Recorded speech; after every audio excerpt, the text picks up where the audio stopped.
I want to dwell on this.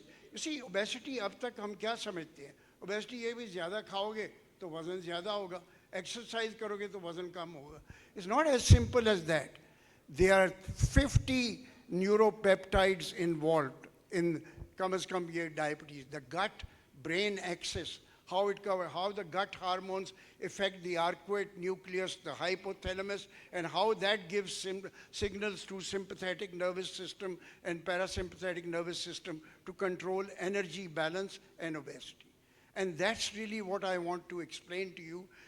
The problem with us is that our medical education is very poor, I'm sorry to say. We have forgotten biochemistry and physiology by the time we become doctors. Who will remember when you're in practice? But now modern medicine is all biochemistry and cellular dynamics and respiration and everything. So if you do not understand them, you see, kya action hai? GLP-1 mota kam karti hai, but we don't know how it does it. So ye aaj ke, kaun sa ye? So can you just do it? Is it coming? I'll go on top because wasting time and people are sure.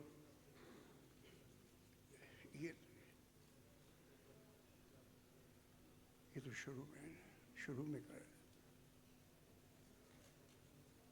Let's begin. So, mother of all diseases. Why is obesity a disease? If you just look at this, metabolic causes, cardiovascular, non-alcohol. You know, 70% of your ultrasounds, don't they show fatty liver? So what do we do about them? Nothing. That's the first indication by nature that things are going wrong. You've got to do something. So, but we don't give much importance to it. And that is the start of the major disease, metabolic disease. That's the start of insulin resistance. That is the start of all the problems, hypertension, cardiovascular disease. You know now the best treatment for diabetes. What is the best treatment? Professor Schwartz came here and said, 15 दिन फाका रखे, सिर्फ पानी दे आदमी. सिर्फ 15 दिन, आप उसको पानी दें, कुछ भी ना दें, 2 दिन he'll feel miserable, the patient. 2 दिन के बाद top of the world, because ketosis होगी और उसके pancreas से और liver से fat melt होगी. जब pancreas और liver से fat मल गए तो वो बीटा सेल मरते नहीं हैं, बीटा सेल रीएक्टिवेट हो जाते हैं. आपने देखा नहीं, बीरियाट्रिक सर्जरी के बाद एकदम आदमी 300 किलोज होता है और नेक्स्ट डे ना वो डायबिटीज़ की मेडिसिन लेता है ना हाइपरटेंशन, वो बीटा सेल कहाँ से पैदा हो जाते हैं? Beta cells become dormant in the liver and in the pancreas, and just by this starvation method they become reactivated. So what is the best treatment for diabetes these days? Before even you get to pharmacotherapy, it is lifestyle. You have to give lifestyle, कम से कम 10-15% weight कम करे आदमी, उसके बाद pharmacotherapy शुरू हो तो फायदा होता है. ये बहुत important point है. We jump to pharmacotherapy, and the same issue is with Ozempic and with semaglutide. We start away things straight कि भाई इसको injection लगा. जब तक आपका lifestyle change नहीं होगा, semaglutide is not going to act, because the moment you stop it, the weight will come back again, because the body का अपना homeostatic mechanism बड़ा ज़बरदस्त है. तो let's see कि pathology क्या है. तो ये जितने आप देखें कि metabolic mechanical causes हैं, ये सारे obesity की वजह से हैं. And especially note the top, जो लोग खुराटे लेते हैं, underdiagnosed condition is sleep apnea. It's an undergird, and really that's one of the top diseases which can occur is the sleep apnea and leads to all sorts of problems. Now, how many people are obese in Pakistan, do you think? According to a recent study, 50% of children in Pakistan are obese. 50%. And adults over 15 are 20%. But we are in an interesting nation. We are suffering from undernutrition as well as overnutrition. देखिए ना, undernutrition भी है, overnutrition. Cities में overnutrition है, rural areas में undernutrition है. Because we are eating junk food and we have to combat two problems together. दुनिया में 1 billion हो जाएंगे obese people by the year 2030, with all the diseases which I have mentioned. So obesity is a disease. हमारी figures क्या हैं, ये please figure note करें। जो नॉर्मल रेंज हमने कैलकुलेट करना है बीएमआई से। Why not calculate the weight? सिर्फ वेट क्यों नहीं कैलकुलेट करते? Anybody? Why BMI? Exactly height है ना, एक आदमी 7 फुट है और एक आदमी 4 फुट है, तो weight does not convey the thing to you. It has to be square root of the height and weight both. So Pakistan में आप देखें, दुनिया में प्री ओबेसिटी 25 और 30 है, लेकिन पाकिस्तान में 23 और 25। जो एशियंस हैं, एशियन की ओबेसिटी डिफरेंट होती है। The fat sticks to the liver. In European the fat is subcutaneous. आपने देखा है जापान में सूमो रेसलर्स हैं, 600 किलो के होते हैं, 500 किलो के, वो तो sumo fight, but they don't suffer from heart attack with subcutaneous fat. Pakistani में जो फैटी लिवर आपको मैंने कहा है, that is visceral fat, and that is the mother of all the start of all the diseases etcetera. So this is the important point. And then obesity as a class 1, 2 and 3। इसका फ़ायदा क्या है? देखिए, class 3 जो है, it needs bariatric surgery, it will not respond to medicine alone, it will. लेकिन दूसरी 2 classes हैं, और pre obesity, it will respond to medical treatment and lifestyle change. But lifestyle change has to be first and then medication. ये जो है visceral obesity का क्या difference है? Liver fat, ये fatty liver की मैंने बात की ना, just see क्या क्या problems होती हैं इसके साथ। Pancreas fat, muscles के अंदर fat, vessels और cardiac fat. So visceral fat is very important. It's not the subcutaneous fat. Now existing the brain कैसे रेगुलेट करता है? देखिए, ब्रेन एक होता है भूख के साथ खाना, हंगर। हम खाते हैं because of being hungry, and we don't eat when our stomach is full. दूसरी क्या चीज़ है? बिहेवियर। बिहेवियर क्या है? हम सुबह उठते हैं, हमें पता है नाश्ता करना है, वेदर वी फील हंग्री और नॉट। हम करते हैं कि नहीं कि हमने नाश्ता करना है, दोपहर को खाना है, रात को खाना है। And third, which is most important, we forget, is the pleasure of eating. मैंने फजे के पाए खाने हैं, मैंने फलानी की रबड़ी खानी है, अमृतसरी की निहारी खानी है। That's the pleasure of eating. So even if you take GLP-1, वो आपकी satiety और hunger को ठीक करेगी, लेकिन आपका behavior और जब तक वो दूसरा change नहीं होगा, desire to eat and pleasure of eating, you will put on weight again. That is why the cases fail, because at the same time, whereas we give medication, we have to change the behavior of the person as well as the desire. और ये बड़ा important है। जो desire है, इसको hedonic कहते हैं system, और जो hunger और satisfaction है, इसको homeostatic mechanism कहते हैं। इसका quickly मैं बता दूं। Appetite regulation, arcuate nucleus होता है just before pituitary fossa में, पिट्यूटरी होता है, उसके ऊपर आर्कुएट न्यूक्लियस होता है, फिर हाइपोथैलेमस और मिड ब्रेन होता है। आर्कुएट न्यूक्लियस की 2 खासियत है कि 2 न्यूक्लियोपेप्टाइड्स होती हैं, POMC।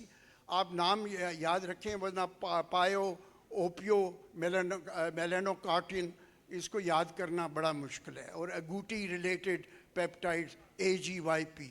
2 हार्मोन, एक सेटिस्फैक्शन का होता है, सैटिस्फैक्टी का, और एक हंगर का होता है। सिग्नल्स क्या होते हैं फूड के? आप जब खाना खाते हैं तो GLP-1 रिलीज होती है, ये सिग्नल भेजती है, और एडिपोज टिश्यू से लेप्टिन और इंसुलिन के सिग्नल जाते हैं ये। और जब आपको भूख लगती है तो ग्रेलिन एक हार्मोन होता है। इसकी डिटेल नहीं, as long as you know कि भाई क्या होता है, भूख क्यों लगती है। ग्रेलिन स्टमक से जाती है सिग्नल, और सेटिस्फैक्शन के सिग्नल 3 एरिया से जाते हैं, एडिपोज टिश्यू से जाते हैं, पैंक्रियास से जाते हैं, और GLP-1 से जाते हैं। अब ये जो सिग्नल जाता है, अगर आपने ज़्यादा खाना खाया तो आपका POMC जो है हार्मोन, वो स्टिमुलेट हो जाता है, और आपका स्टमक जो है वो फुल हो जाता है और भूख नहीं लगती। और अगर आपको भूख लगी है ग्रेलिन के, तो आपका दूसरा हार्मोन AGYP वो एक्टिवेट हो जाता है। इन हार्मोन की एक्टिवेशन से क्या होता है? सिर्फ आपकी सेटिस्फैक्शन नहीं, दी एनर्जी एक्सपेंडिचर भी कम होता है।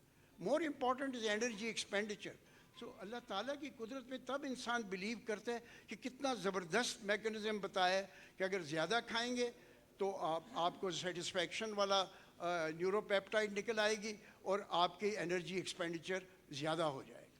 और अगर आपको भूख लगी है तो आपको भूख जो दूसरे हार्मोन्स हैं वो ज़्यादा एक्टिव हो जाएंगे और आपका एनर्जी एक्सपेंडिचर कम हो जाएगा, जैसे रमज़ान में होता है। तो this is a delicate balance. लेकिन जो तीसरा मैकेनिज़्म है बिहेवियर का और तीसरा और प्लेजर ऑफ ईटिंग, वो हाइपोथैलेमस में है।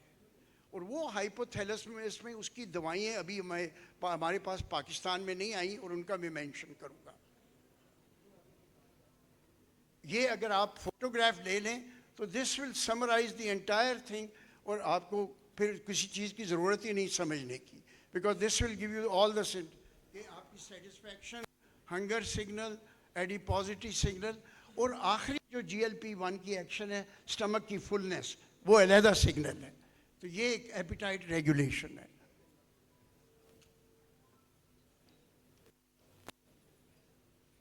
तो ये आप देखिए कितना कॉम्प्लेक्स सिस्टम है कि गट जेनेटिक्स इन्वॉल्व है। अब जो आदमी फैट होता है, maybe he has no POMC, maybe he does not have any neuropeptide, तो सिर्फ ज़रूरी नहीं कि चर्बी आप खाने कम करने से कम करेंगे, देखना भी है कॉज क्या है। तो हेडोनिक वो है driven by pleasure reward, metabolic क्या है, होम्योस्टैटिक मैकेनिज्म। ये मैंने आपको बता दिया है, I will not go into details of this again. GLP-1 की एक्शन डॉक्टर साहिबा ने भी बताई है लेक्चर में, इंसुलिन सिक्रीशन, ग्लूकोज प्रोडक्शन, ये वाला। But it is not a thing for obesity itself. It has other actions which are more important in diabetes, and one of the actions is that it reduces the desire to eat. So three-tiered approach. What do I do in my clinic? The first thing is आपने practical जो इसका लबे-लबाब क्या है? लबे-लबाब ये है कि पहले आपके पास पेशेंट आए, उसका लाइफस्टाइल चेंज करें, उसकी ईटिंग हैबिट्स, और कुछ नहीं, इंटरमिटेंट फास्टिंग उसको कहें कि रात को 8 बजे खाना खाए या 9 बजे, और 16 घंटे की फास्टिंग करे, दोपहर को 12 बजे या 1 बजे। ये तो बड़ा सिंपल है ना। All you do is skip the breakfast, और आप कावा पी सकते हैं और पानी। 3 घंटे लगते हैं, 3 से 6 घंटे कार्बोहाइड्रेट को निकलने में, और 10 घंटे लगते हैं फैट्स को मेल्ट होने में। Each one of you can do it really अगर counsel properly. On top of that मैं क्या करता हूँ कि ऑर्ली स्टैट देता हूँ। वो जो 8 बजे का खाना है उसमें ऑर्ली स्टैट दे दिया, और 9 जो 1 बजे का खाना है उसमें ऑर्ली स्टैट दे दी, ताकि वो जो खाना खा रहे हैं वो खाना पखाने के रास्ते निकल जाए। ये आप 6 हफ्ते करें। मेक श्योर कभी ओज़ेम्पिक एकदम या सेमी ग्लूटाइड ना लगाएं, वरना वो डिपेंडेंट हो जाएगा और भूल जाएगा कि लाइफस्टाइल क्या है। तो पहले उनको 6 हफ्ते इस पर रखें, उसके बाद आप सेमी ग्लूटाइड इंट्रोड्यूस करें 0.25 once a week first month. अगर वॉमिटिंग नहीं होती तो 0.5 2 हफ्ते के लिए लगाएं, तो उसके बाद 1 शिफ्ट हो जाए। Majority, I got about 3000 patients of obesity on semaglutide. Majority are controlled by one. You know why? I'll give you the reason. इससे पहले, रीज़न से पहले वेट लॉस कितनी है और क्यों होनी चाहिए, ये बड़ा इंपॉर्टेंट स्लाइड है। देखें, हाइपरटेंशन और डायबिटीज़ के लिए 5%, टाइप 2 डायबिटीज़ और फैटी लिवर के लिए 5 to 10%, कार्डियोवैस्कुलर डिजीज़ के लिए 10 to 15%, एंड रिमिशन। आजकल please remember each one of you, when you have a diabetic, a newly diagnosed diabetic of 3 to 4 years duration, try for remission of diabetes, not treatment. उनको पूरा आप intermittent fasting दें, उनको triple therapy दें, have a more aggressive approach, और आप देखेंगे कि majority of those people will go into remission. हाँ, अलबत्ता कुछ 10-15 साल पुराना डायबिटिक हो जिसके बीटा सेल बिल्कुल ही ख़त्म हो चुके हों, तो उसमें तो इंसुलिन की ज़रूरत होगी। But this is a very important figure कि कितना आपने करना है।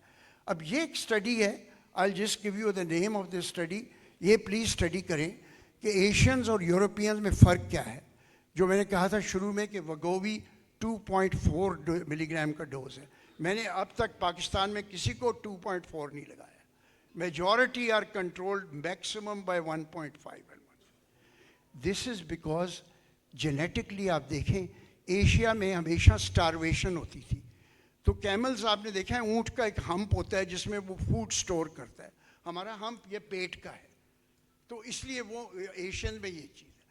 तो अब आपको बताने के लिए कि ये प्रोडक्ट कैसी है और कैसी नहीं है बायोसिमिलर, क्योंकि इन्होंने बना तो ली है मैक्टर ने एक प्रोडक्ट, वो सही है कि नहीं, तो ये प्लीज़ फ़रक साहब आएंगे और आपको बताएंगे कि उन्होंने प्रोडक्ट को कैसे बायोसिमिलर इक्वेट किया। Sir thank you very much under the shadow of doctor Yusuf कमाल, वी आर हाईली ऑब्लाइज्ड कि हमें सर टाइम दिया आप लोगों ने प्रोडक्ट पे, sir delivering a very nice presentation sir, thank you very much sir. Is just like a product add नहीं बीच में आ जाता किसी प्रोग्राम के चलते हुए, तो ये प्रोडक्ट ऐड ही आप समझिएगा सर। वो स्लाइड चेंजर अगर मुझे मिल जाए तो सर, शॉर्ट कर रहे हैं थोड़ा सा ना सर। ये this is the brand which is a breakthrough in Pakistan pharmaceutical market and we are proud to introduce RDNA source semaglutide in Pakistan.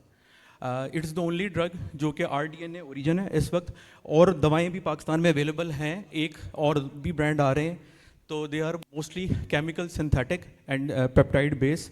We are the only one RDNA source, that's why we are emphasizing this thing with very proud.